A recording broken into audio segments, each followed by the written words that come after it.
Hello बच्चों, तो चलिए इस प्रश्न को पढ़ते हैं। श्रेणी 4,2,1,1,1/1 में पदों की संख्या है। विकल्प ए 10, विकल्प बी 12, विकल्प सी 14 और विकल्प डी इनमें से कोई नहीं। तो यहाँ पे देखो, ये श्रेणी है और इसमें पदों की संख्या हमें बतानी है क्या होगी। तो प्रश्न में आगे बढ़ने से पहले इस प्रश्न से संबंधित जो मुख्य अवधारणा है उसकी हम चर्चा कर लेते हैं।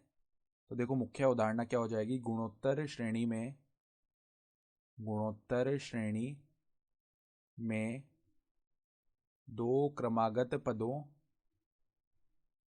दो क्रमागत पदों का अनुपात अनुपात बराबर आता है, जिसे सार्वनुपात कहते हैं। बराबर आता है जिसे सार्वनुपात कहते हैं जिसे सार्वनुपात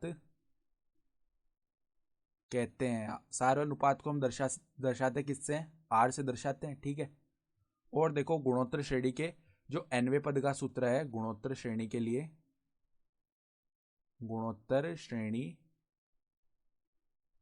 लिए जो nवा पद है यानी tn है, वो किसके बराबर आता है?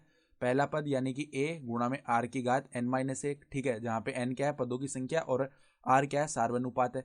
तो अब हम देख पा रहे हैं ये जो श्रेणी है ना हमारे पास, देखो ये श्रेणी किस प्रकार की है। 4,2,1, इस प्रकार पद चलते चलते आखिरी पद आ रहा है 101/128, ठीक है। ये पद आ रहा है। तो अब ध्यान से देखो, अगर हम इसका पहला पद मतलब दूसरा पद बट्टा में पहला पद करें तो वो क्या आएगा? 2/4।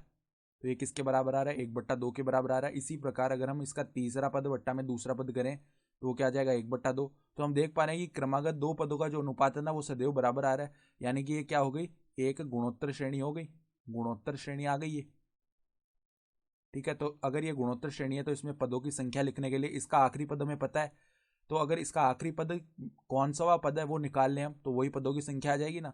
तो पहला पद तो इसका 4 है, गुणा में देखो सार्वनुपात इसका 1/2 आ रहा है, क्योंकि क्रमागत दो पदों का अनुपात 1/2 है।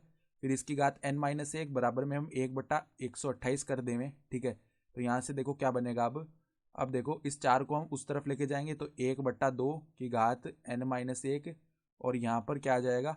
देखो 4 क्या होता है? 2 की घात 2। और 128 को देखो हम क्या लिख सकते हैं? 128 को हम किस प्रकार से यहाँ पे लिख सकते हैं? हम जानते हैं कि 128 क्या होता है? 2 की घात 7 होता है। तो देखो, आधार समान है तो घातें जुड़ेंगी। तो 1/2 की घात 9 बन गया।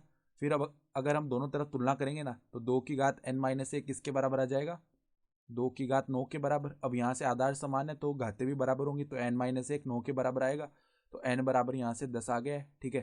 तो n बराबर 10 आ गया, अर्थात कुल 10 पद होंगे इस श्रेणी में। तो हमारा विकल्प जो ए है 10, वो सही विकल्प हो गया। तो आशा करता हूँ कि आपको ये प्रश्न समझ में आया होगा। धन्यवाद।